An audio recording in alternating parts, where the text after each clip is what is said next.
My name is Juliana. I am 32 years old, and 3 weeks ago, my husband of 6 years handed me a cup of coffee that smelled wrong. It was a Sunday brunch at our home in Austin, Texas. The whole family was there. I brought the mug to my nose and caught something bitter underneath the hazelnut. Something chemical. Something that made my instincts scream. In that moment, I made a split-second decision that would expose a betrayal I never saw coming. Before I tell you what happened when I swapped that mug, drop a comment and let me know where you are watching from. Subscribe if you have ever trusted someone who did not deserve it. Because what I discovered about my husband and his sister changed everything I thought I knew about my marriage. Let me take you back to the beginning so you can understand how I ended up in that kitchen staring at a cup of coffee that would unravel 6 years of lies. I am 32 years old, and I work as a commercial real estate analyst for a firm in downtown Austin. It is a demanding job, but it pays well. $115,000 a year to be exact.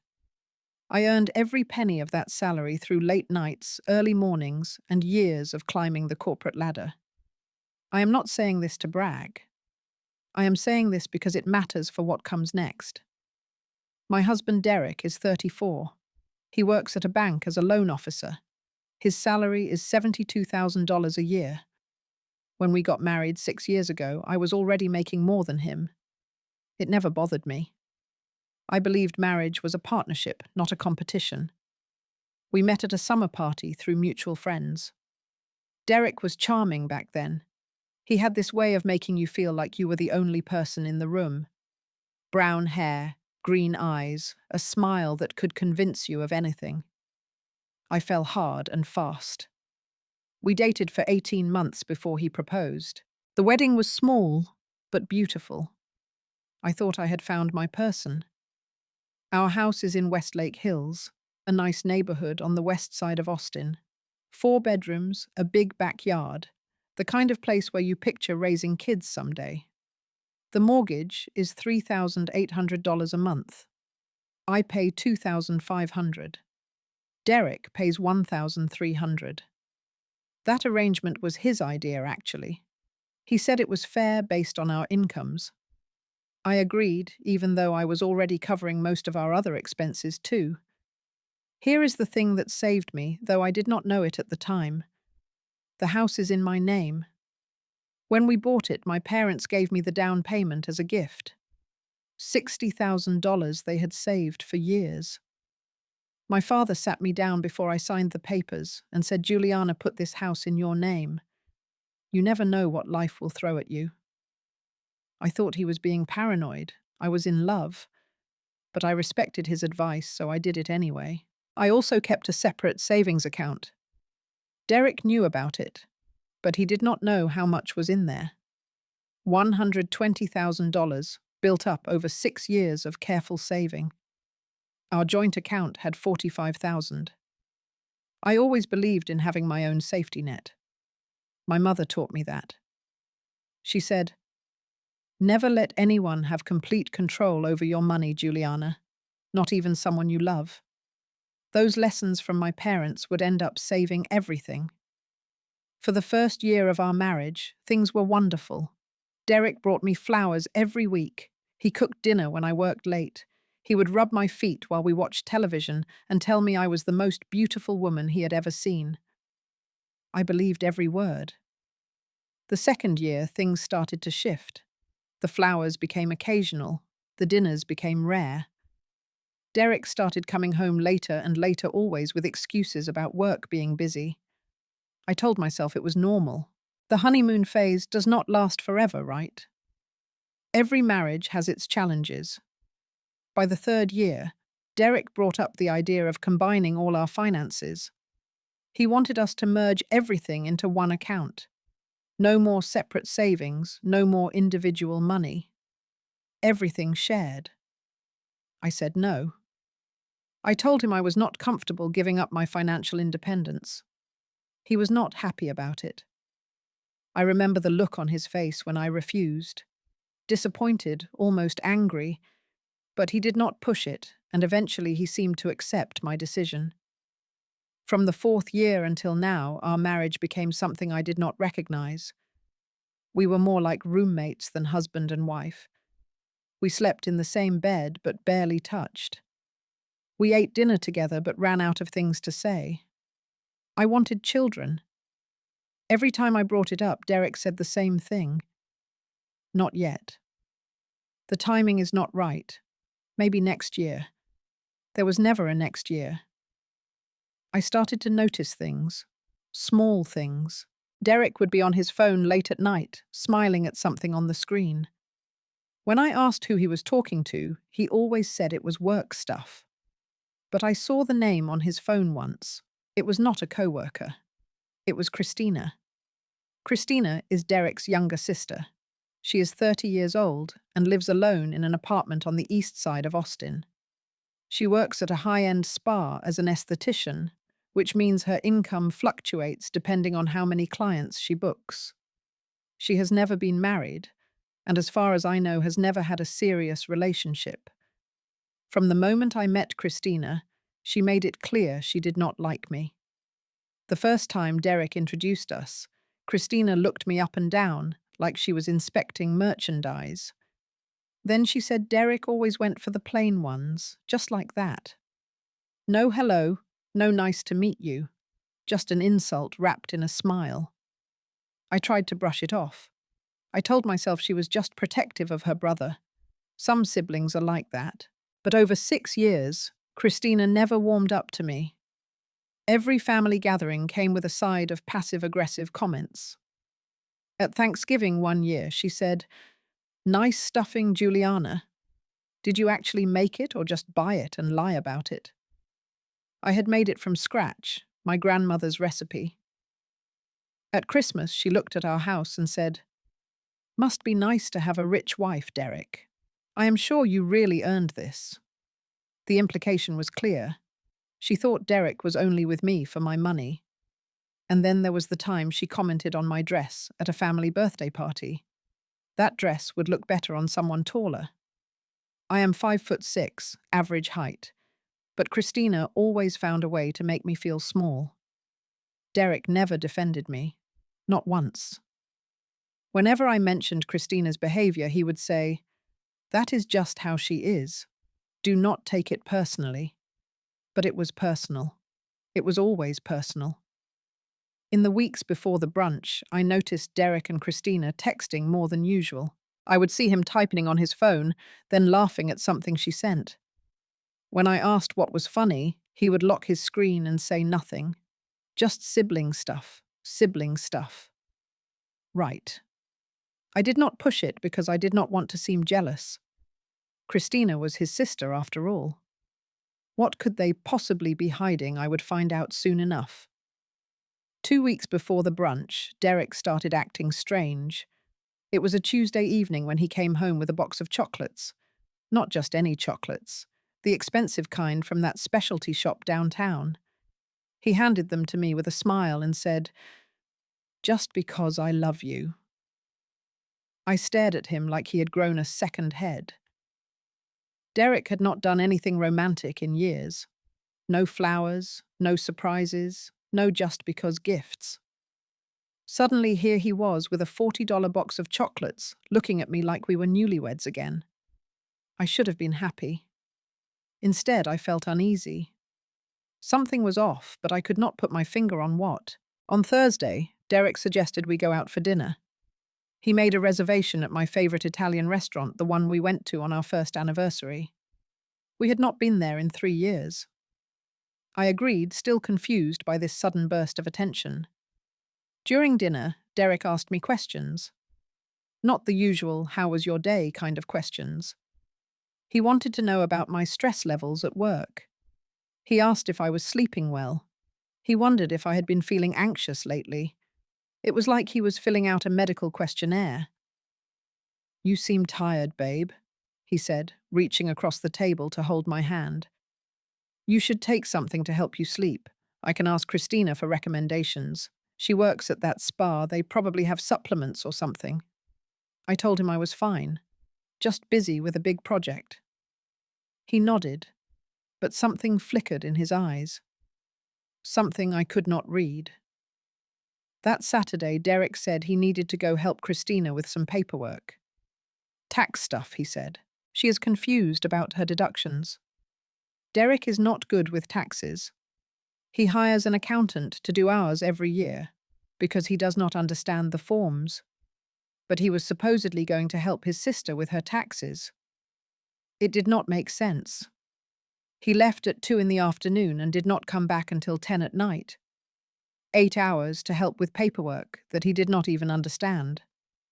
When I asked what took so long, he said Christina had a lot of questions. I did not believe him, but I did not say anything. I was starting to feel like a stranger in my own marriage. The following Sunday, exactly 1 week before the brunch, I came home early from a meeting that got cancelled. My key turned in the lock quietly, and I stepped inside, expecting the house to be empty. Derek was supposed to be watching football at a sports bar with his friends, but I heard his voice coming from our bedroom. He was on the phone with someone, and he did not know I was home. I crept down the hallway, heart pounding. I stopped just outside the bedroom door, pressing my back against the wall so he would not see me if he looked up. She will not suspect anything Derek said. I will make sure of it. Silence while the other person responded. The brunch is perfect. Everyone will be there. It will look natural. More silence. Do not worry, I have got it covered. Just play your part. A pause. Then Derek laughed. It was not a warm laugh. It was cold and calculating. After this, everything changes. Trust me. My blood ran cold. I stood there frozen, trying to process what I had just heard. She will not suspect anything. The brunch is perfect. Play your part. What did any of that mean? What was he planning? I heard Derek moving around the room, so I quickly retreated to the front door. I opened it loudly and called out, "Honey, I am home." Meeting got cancelled. Derek appeared from the hallway phone, nowhere in sight. "Hey, babe. You are home early." He kissed my cheek, but it felt performative. Hollow. "Who were you talking to?" I asked, keeping my voice casual. "Just a co-worker. Loan application stuff."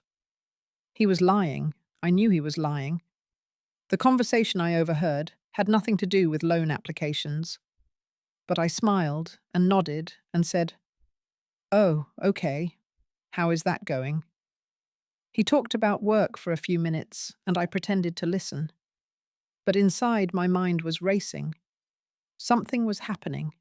Something involving the brunch, involving me and Derek, wanted to make sure I did not suspect anything. That night, after Derek fell asleep, I did something I had never done before in our marriage. I checked his phone. His password was easy to guess, his birthday. I scrolled through his messages looking for anything suspicious. I went to his conversation with Christina first. What I found was strange. Not because of what was there, but because of what was not there. The texts between them were almost too normal. "Hey bro, what time for brunch? Can you pick up wine?" Mum is annoying me again, mundane family stuff. But I knew they had been texting constantly. I had seen Derek laughing at his phone dozens of times over the past few weeks. Where were those conversations? Where were the inside jokes that made him smile? Someone had deleted them. The thread was clean. Too clean. I checked his call history next. That told a different story. Derek had called Christina at least twice a day for the past 2 weeks. Each call lasted between 30 and 45 minutes. That is a lot of time to spend on the phone with your sister talking about nothing important. I took screenshots of everything and emailed them to myself. Then I put his phone back exactly where I found it and lay awake until morning staring at the ceiling. The next day, I called my best friend Morgan during my lunch break. Morgan and I have been friends since college. She is the kind of person who will tell you the truth, even when you do not want to hear it. I trusted her more than anyone. I told her everything. The strange behavior, the overheard phone call, the suspiciously clean text messages, the marathon calls with Christina. "Oh my God," Morgan said. "Do you think Derek is cheating?" "With his sister?" "No, not like that," I said. Quickly. The thought had not even crossed my mind. They are siblings. But something else is going on. Something about the brunch. What could they possibly be planning at a family brunch? I do not know. But I am going to find out. Morgan told me to be careful. "Do not confront him until you have evidence," she said. "If he knows you are suspicious, he might cover his tracks even more." I agreed. I would go to the brunch. I would watch everything. And whatever Derek and Christina were planning, I would be ready for it. Or at least I thought I would be. The morning of the brunch arrived with deceptive calm. I woke up at 7, even though I had barely slept. My mind kept replaying Derek's words from that phone call. "She will not suspect anything. Play your part." After this, everything changes. I got out of bed quietly, leaving Derek still asleep, and went to the kitchen to start preparing. Brunch was a monthly tradition with Derek's family. His parents, his sister, and usually his Uncle Raymond would come over and I would cook, while everyone else sat around and criticized my life choices. It sounds bitter, but that is exactly how it felt. The menu was the same as always: quiche fruit salad, toast, bacon, fresh squeezed orange juice. I moved through the preparations on autopilot, my mind elsewhere. At 9 o'clock, Derek finally wandered into the kitchen. He came up behind me and wrapped his arms around my waist. "Smells amazing, babe." His voice was warm, but I felt nothing. How could I? I knew he was hiding something. I just did not know what yet. "Thanks," I said, keeping my tone neutral. Derek poured himself a glass of juice and leaned against the counter watching me cook. Then he said something that made my heart skip a beat. "I was thinking I would make coffee for everyone today. Give you a break." I turned to look at him. Derek never volunteered to help in the kitchen. In 6 years of marriage, I could count on one hand the number of times he had cooked or prepared anything. "That is sweet," I said carefully. "Thanks." He smiled. But there was something behind that smile, something I could not quite name. It made my skin crawl. At 10 o'clock, the doorbell rang. Derek's parents had arrived. Harold is 63, a quiet man who prefers reading the newspaper to making conversation. He shook my hand with his usual distant politeness and headed straight for the living room. Diane is 61. She is the opposite of her husband. Loud, opinionated, and always ready to share her thoughts on how I was failing as a wife. She looked at me with thinly veiled disapproval as she stepped inside. "Juliana," she said, "the house looks nice. I suppose Derek must have helped you clean." I bit back a retort and forced a smile. "Actually, I did it myself." Derek was busy. Diane raised an eyebrow but said nothing. She had made it clear years ago that she thought I prioritized my career over my family.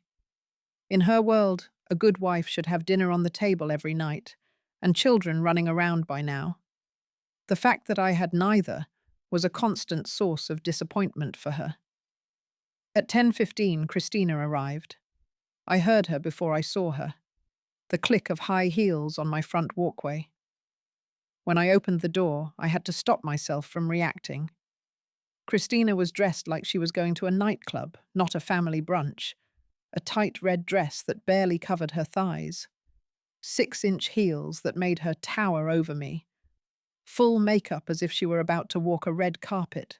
Who wears that to a family brunch, I thought. But I kept my expression neutral. "Hey, Juliana," Christina said, stepping past me without waiting for an invitation. "Nice apron. Very domestic." There it was, the first dig of the day. "Thanks, Christina," I replied smoothly. "Nice dress. Very club." Her eyes narrowed, but she did not respond. Instead, she made a beeline for Derek. What happened next? made my stomach turn. Christina wrapped her arms around Derek in a hug that lasted way too long. Their bodies pressed together, and she whispered something in his ear, something I could not hear. Derek nodded slightly, almost imperceptibly. Then they separated like nothing had happened. I watched the whole thing while pretending to adjust the flowers on the entryway table. They thought I did not see, but I saw everything. At 10:30, Uncle Raymond arrived. Raymond is different from the rest of Derek's family.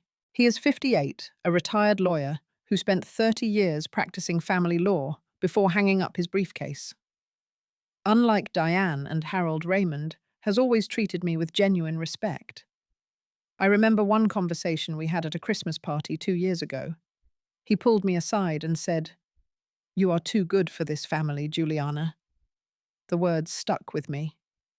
When Raymond walked in, I felt a small wave of relief. At least there was one person here I actually liked. "Juliana Raymond," said, kissing my cheek. "Good to see you." "You too," I said. "Thanks for coming." Brunch started at 11.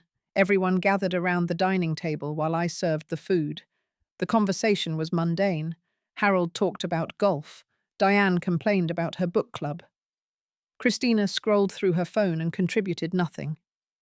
Derek played the charming host, laughing at his father's jokes and complimenting his mother's new haircut. I sat there eating quiche and waiting. After the main course was finished, Derek stood up. "Let me make coffee for everyone." He walked into the kitchen. And just like that morning, Christina stood up too. "I will help you, bro." They disappeared together, and I knew this was it. Whatever they were planning, it was happening now. I excused myself from the table, pretending I needed more napkins. I walked toward the kitchen, then stopped at the corner of the hallway where I could see without being seen. Derek was at the counter setting up the coffee maker. Christina stood next to him, close enough that their shoulders touched. "Did you get it?" Christina whispered. "Yeah," Derek replied. "It is in my pocket." I watched him reach into his pants and pull out a small bottle. Clear liquid. He unscrewed the cap. "How much?" Christina asked. "Enough. She will be out for hours." My heart stopped. Time seemed to freeze. She will be out for hours. They were drugging me. My husband was putting something in my coffee to knock me unconscious. And then Christina asked. Her voice was eager. "And then we have the conversation with the lawyer. Raymond will witness everything."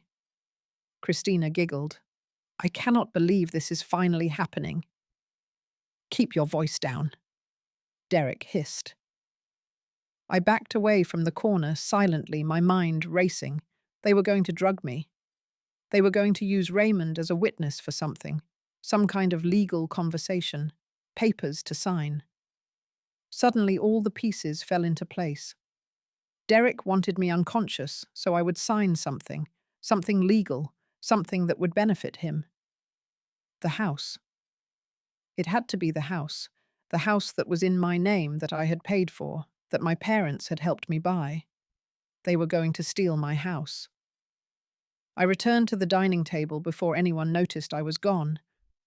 My hands were shaking, but I clasped them in my lap to hide it. I had to think. I had to figure out what to do. Derek and Christina returned a few minutes later with a tray of coffee. 6 mugs, one for each person. Derek picked up a specific mug. I watched his hand, watched which one he chose. He walked around the table and placed it directly in front of me.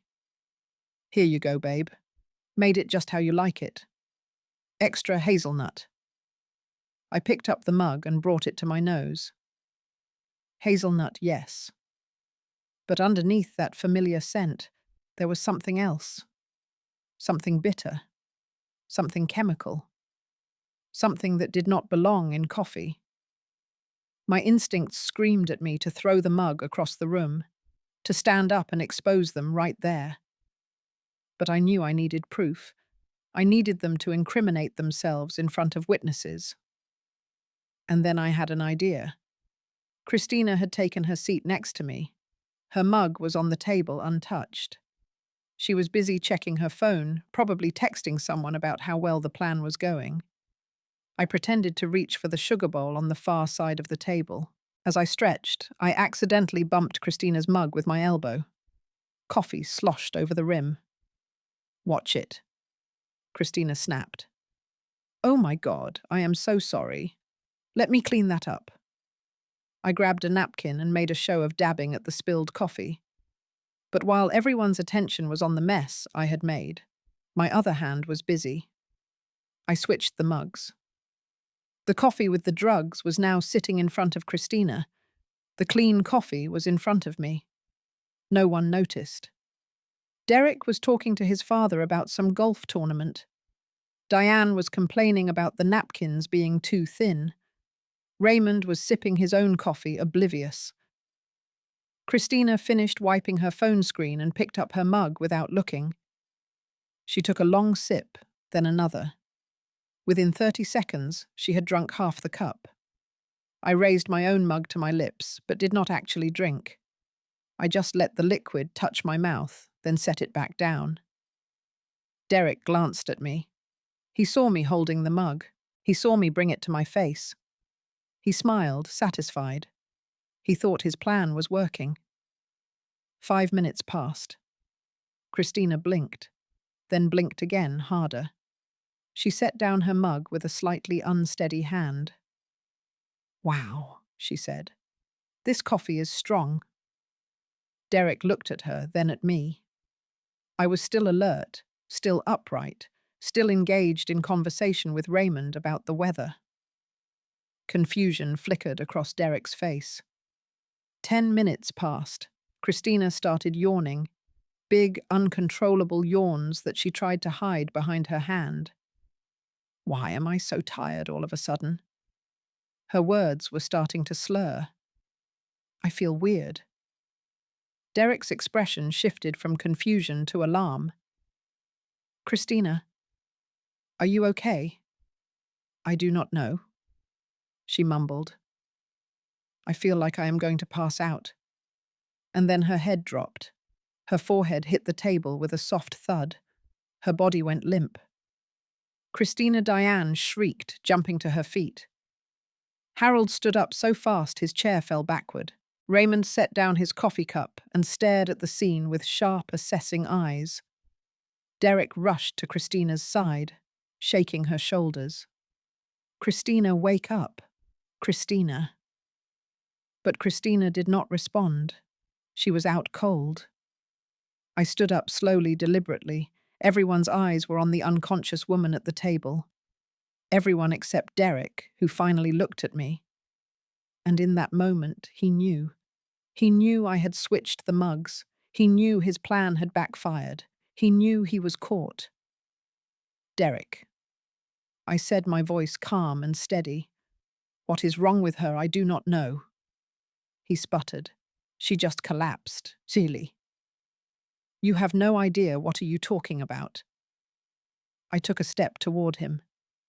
"Because I heard you in the kitchen, Derek. I heard you tell Christina she will be out for hours. I heard you two planning something with Raymond and a lawyer."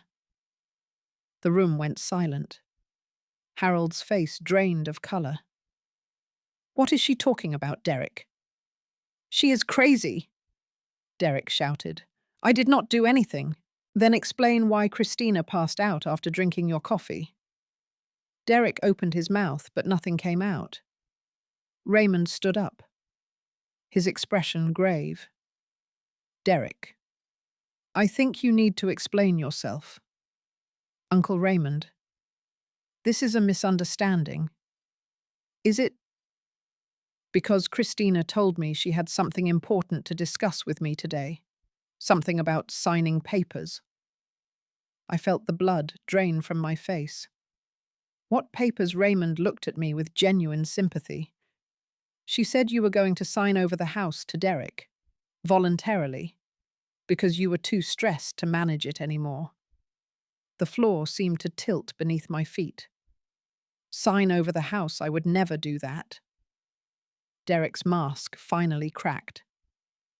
Juliana, you are overreacting, am I? Then why is your sister unconscious right now, Derek? What did you put in that coffee?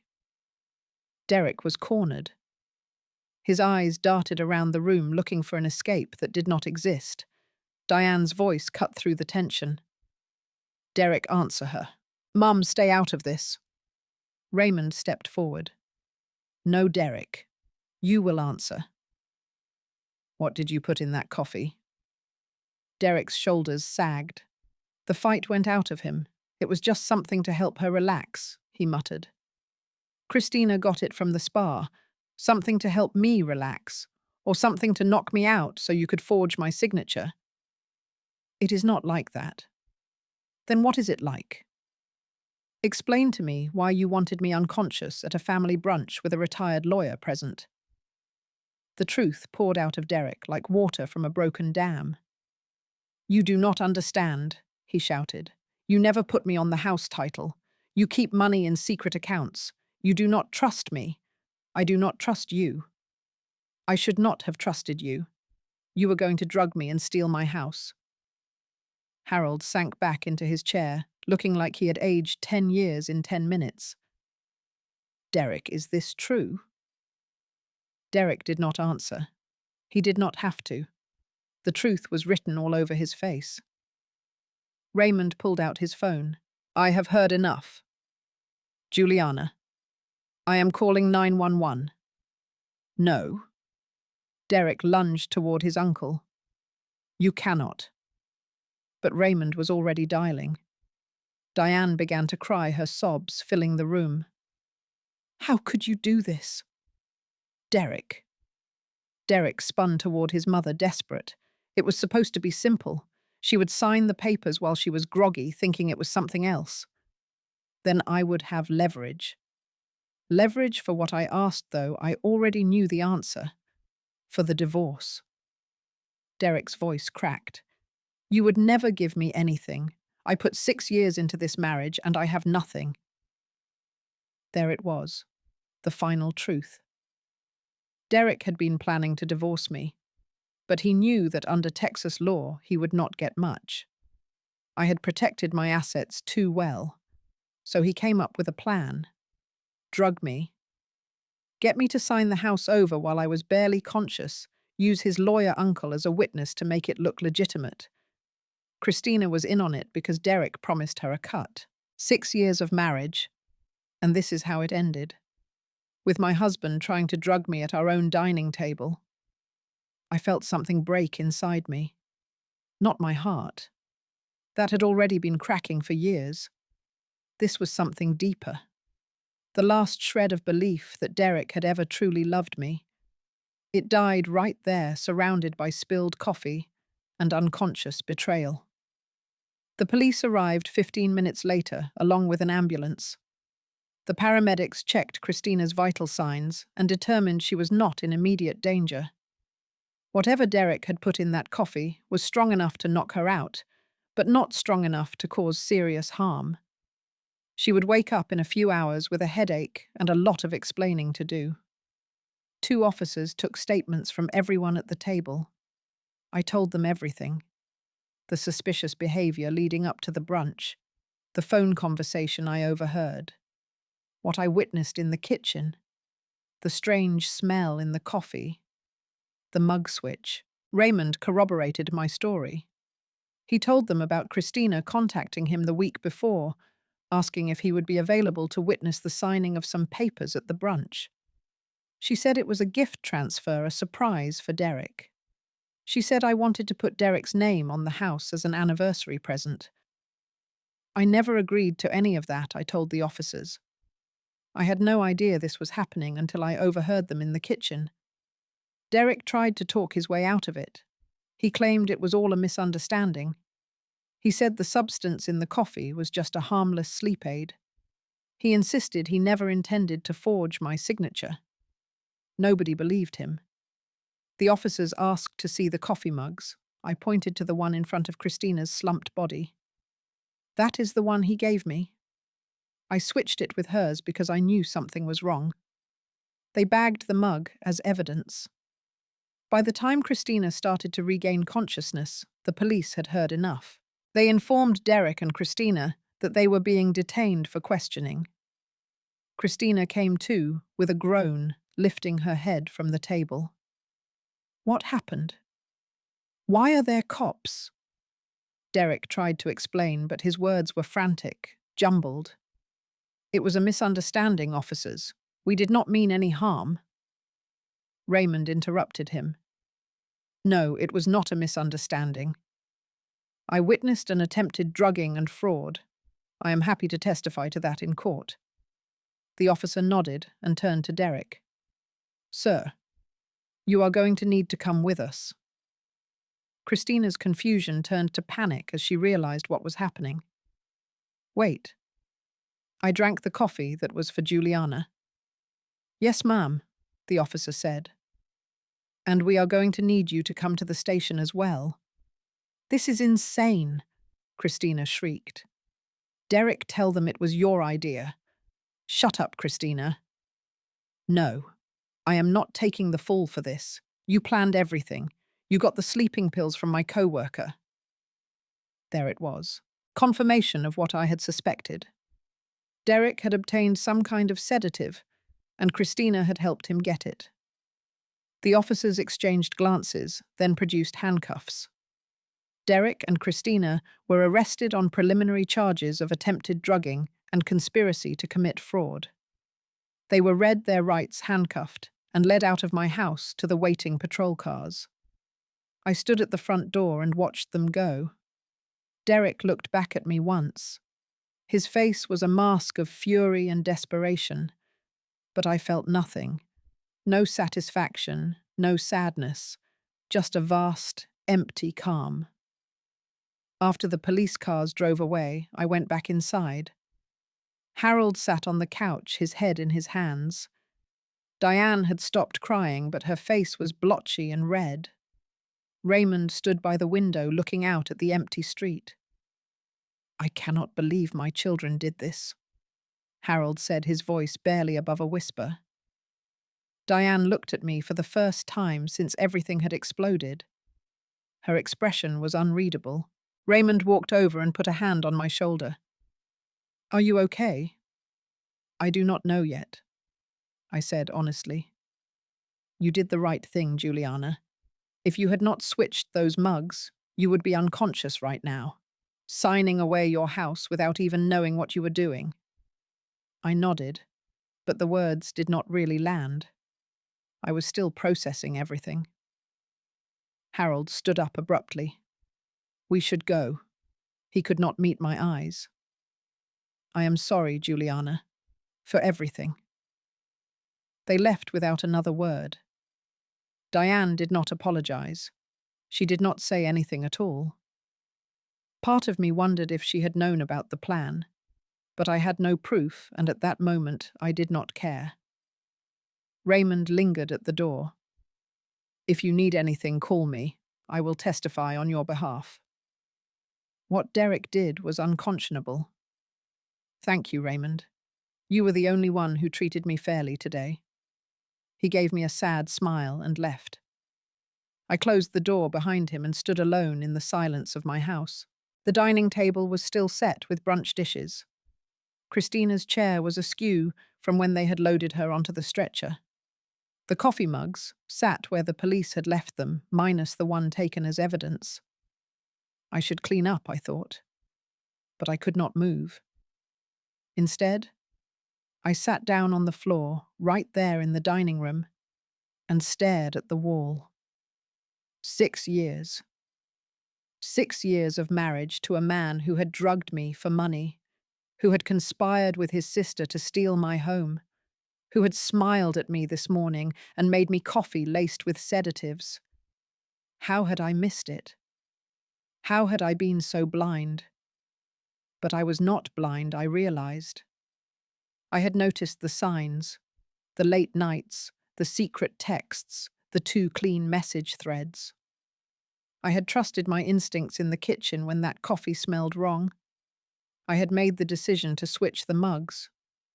My gut had saved me. My parents' advice had saved me. and now I had to figure out how to save myself. I pulled out my phone and called Morgan. She answered on the second ring. How was the brunch? I told her everything. By the time I finished, Morgan was crying. Oh my God, Juliana. I cannot believe this. Neither can I. 6 years, Morgan. 6 years, and he was planning to drug me. What are you going to do now? I took a deep breath. File for divorce. Change the locks. Move on. Do you need me to come over? No. I need to be alone tonight. Process everything. After the call ended, I sat in the dark living room for hours. I did not turn on any lights. I did not eat. I just sat there thinking. I thought about the first time Derek kissed me. The wedding day, when I was so sure I had found my forever person. The nights we stayed up talking about our dreams and plans. Had any of it been real? Or was I just a means to an end the whole time I did not know? Maybe I never would. But I knew one thing for certain. I had to protect myself now. No one else was going to do it for me. Monday morning, I was at the office of a divorce attorney by 9 o'clock. Ms. Andrea Vega came highly recommended. She had a reputation for being ruthless in protecting her clients' interests, which was exactly what I needed. Her office was downtown in a glass tower overlooking Ladybird Lake. She was in her 50s, with silver-streaked hair and sharp brown eyes that seemed to see right through you. I sat across from her desk and told her my story. The attempted drugging, the fraud scheme, the arrest. Ms. Vega listened without interrupting. When I finished, she leaned back in her chair and shook her head. This is one of the clearest cases of attempted fraud I have ever seen, she said. Your husband is in serious legal trouble. I know. But what about the divorce? What happens to my assets? Given the circumstances, you have grounds for an immediate divorce and full protection of everything you own. Texas is a community property state, which normally means assets acquired during marriage are split evenly. But fraud changes everything. Your husband's criminal actions give you cause to void any claims he might have had. I felt a weight lift from my shoulders. So he gets nothing. If we play this right, nothing. The house is already in your name. Your separate savings were never commingled. The only thing he could potentially claim is half of the joint account, but given his behavior, even that is contestable. I nodded. I want him to have nothing. Ms. Vega smiled. That is exactly what I was hoping you would say. We spent the next 2 hours going over paperwork. Divorce petition, restraining order request, asset protection documents. I signed everything with a steady hand. On my way out, I stopped at a locksmith and had all the locks on my house changed. Then I went to the bank and closed our joint account, transferring the balance into my personal savings. By the end of the day, Derek was legally prohibited from coming within 500 feet of me.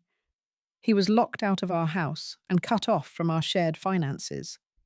It felt good. It felt like taking back control. 2 weeks later, the preliminary hearing took place.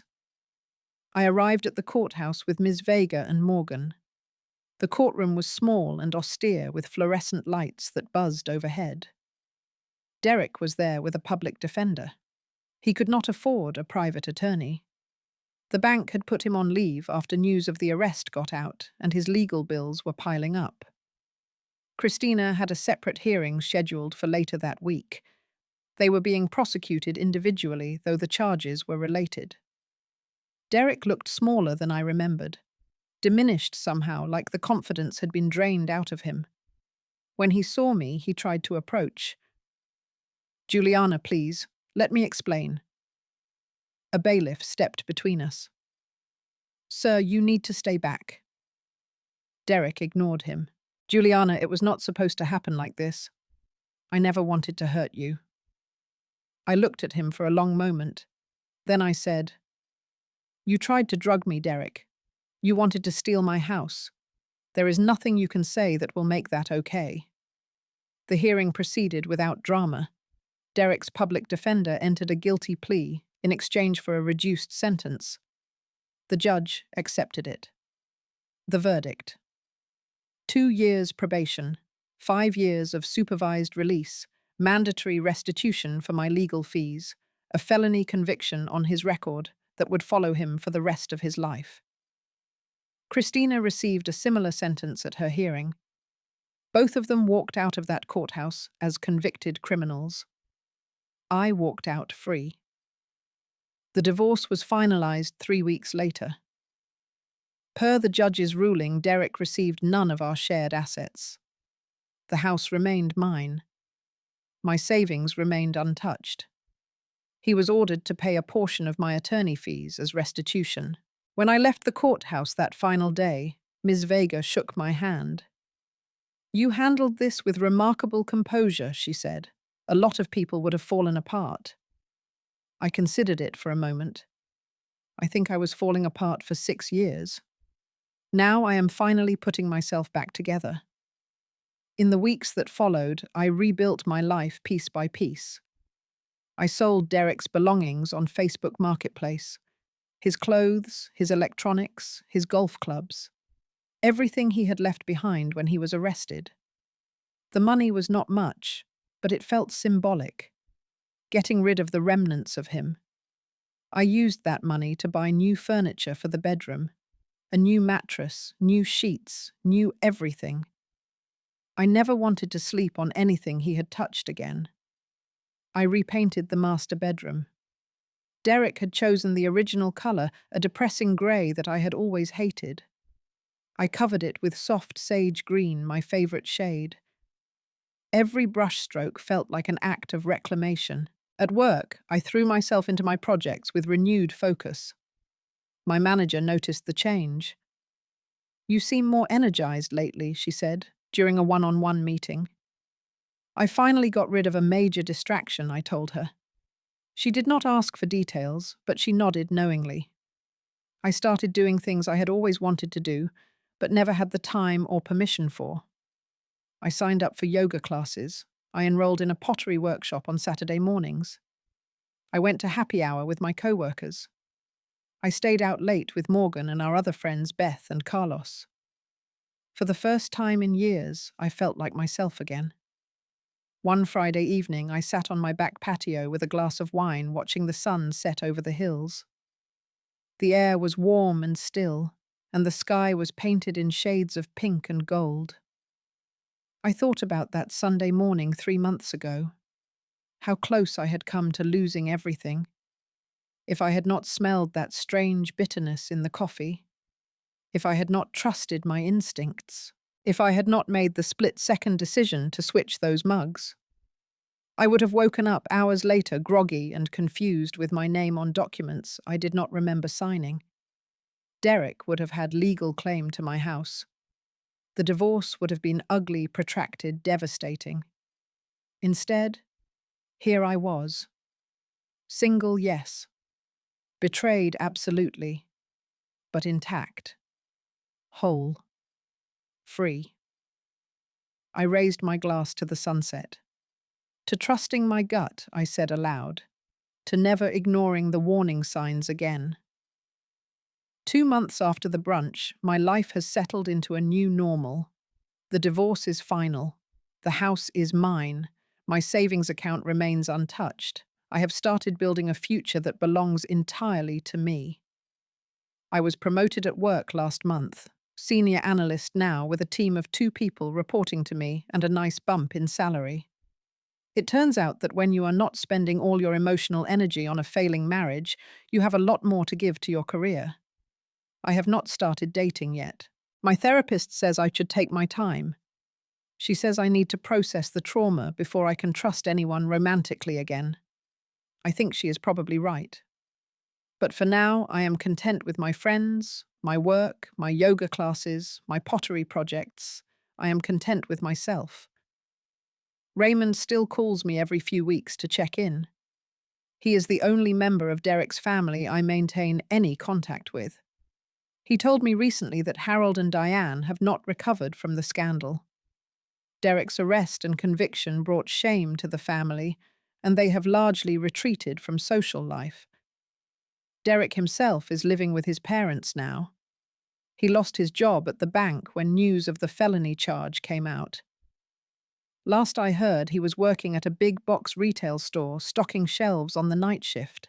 From loan officer to minimum wage, from married homeowner to convicted felon living in his childhood bedroom. I cannot say I feel sorry for him.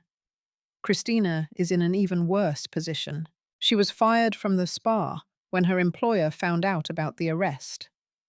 Her clients, wealthy women who valued discretion and reputations, wanted nothing to do with her once word spread. She lost her apartment and is couch surfing with various friends. The two of them no longer speak to each other. Derek blames Christina for cracking under pressure and telling the police everything. Christina blames Derek for coming up with the scheme in the first place. Their relationship, whatever twisted form it took, is destroyed. Diane called me once about a month after everything happened. Her voice was hesitant, almost fragile. Juliana, I wanted to apologize. I listened but did not respond. I should have seen what Derek was becoming. I should have been a better mother-in-law to you. I should have warned you that something was wrong. I appreciated the words, but I could not accept them. Diane, I said carefully, I appreciate the apology, but I cannot pretend everything is okay. Your children tried to destroy my life. I nearly lost everything because of them. Diane started crying. I know. I am so sorry. Sorry does not fix this, I said. Goodbye, Diane. I hung up before she could respond. It was not cruel. It was necessary. I had spent too many years trying to please people who did not respect me. I was done with that now. The most unexpected development came about 6 weeks after the brunch. I was sitting in my living room reading a book when my phone buzzed with a text from an unknown number. It said, "This is Derek. I know I am not supposed to contact you, but I need to talk. Please." My first instinct was to report him for violating the restraining order, but curiosity got the better of me. I called Ms. Vega and asked her advice. "You can respond if you want to," she said. "Just document everything. If he threatens you or shows up in person, we will have him arrested immediately." So I responded. "What do you want, Derek?" His reply came quickly. "I need you to know the truth about why I did it." I stared at my phone screen for a long time. Part of me wanted to know. Part of me wanted to understand how the man I married had become someone capable of drugging his own wife. I typed, "Fine. You have 5 minutes. Text only." What followed was a long, rambling confession. Derek told me that he had always felt inferior in our marriage. He resented that I made more money. He resented that the house was in my name. He resented that I had savings he did not have access to. He said he felt like a failure, like he was not a real man. When he started planning the divorce, he realized he would walk away with almost nothing. The prenup we never signed did not matter because I had protected my assets independently. The house, the savings, the investments, all mine. Christina was the one who suggested the drugging.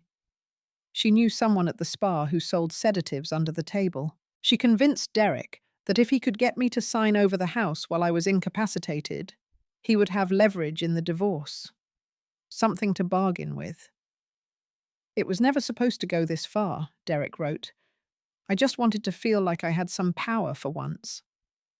I read his words and felt nothing but disgust. "You wanted power," I typed back. "So you decided to drug your wife and steal from her. That is not about power, Derek. That is about cowardice. You could not compete with me fairly, so you tried to take what was mine by force. And you failed." He did not respond. I blocked the number and forwarded the entire conversation to Ms. Vega. She added it to my file in case we ever needed it. That was the last time I heard from Derek. Sitting here now, looking back on everything that happened, I have learned some hard truths about life and love and trust. First, trust your instincts. That strange smell in the coffee was not nothing. It was my subconscious telling me that something was wrong. If I had ignored it, if I had drunk that coffee like Derek intended, everything would be different now. Your gut knows things your conscious mind does not. Listen to it. Second, protect yourself financially. My parents' advice saved me. The house in my name, the separate savings account, the refusal to combine everything with Derek. These decisions felt paranoid at the time. They turned out to be the only things standing between me and disaster. Never let anyone have complete control over your financial life, not even someone you love. Third, not everyone who says they love you actually does. Derek told me he loved me almost every day for 6 years. He kissed me goodbye every morning. He held my hand in public. But when it came down to it, he was willing to drug me and steal from me. Words mean nothing. Actions are everything. Fourth, you can survive betrayal. When Derek's plan was exposed, I thought my life was over. I thought I would never recover from the humiliation, the pain, the sense of violation. But here I am, 2 months later, stronger than I have ever been. Betrayal hurts, but it does not have to destroy you. So if you are watching this and you are in a relationship where something feels off, do not ignore it. Do not tell yourself you are being paranoid. Do not convince yourself that the person who promised to love you would never hurt you. Because sometimes they would. And the only person who can protect you is yourself. Derek thought he could outsmart me. He thought a cup of drugged coffee and a forged signature would give him everything he wanted. But he underestimated me. Just like everyone who thinks they can take advantage of trusting people. The next time someone hands you something that smells wrong, whether it is coffee, a promise, or an explanation, trust that instinct. Swap the mug. Change the game. Because your gut feeling might just save your life. Now I want to hear from you. Have you ever trusted someone who turned out to be hiding something terrible? Have you ever had to rely on your instincts to protect yourself? Drop your story in the comments. I read every single one. If this story resonated with you, please hit that like button. It really helps the channel grow. And if you are not subscribed yet, tap that subscribe button and the notification bell so you do not miss any future stories. Share this video with someone who needs to hear this message, someone who might be ignoring their gut feelings right now. You never know whose life you might help change. Thank you so much for watching and for being part of this community. I appreciate every single one of you. Stay safe out there. Trust yourselves. And remember, you deserve someone who loves you honestly, not someone who plots against you. Until next time, take care of yourselves.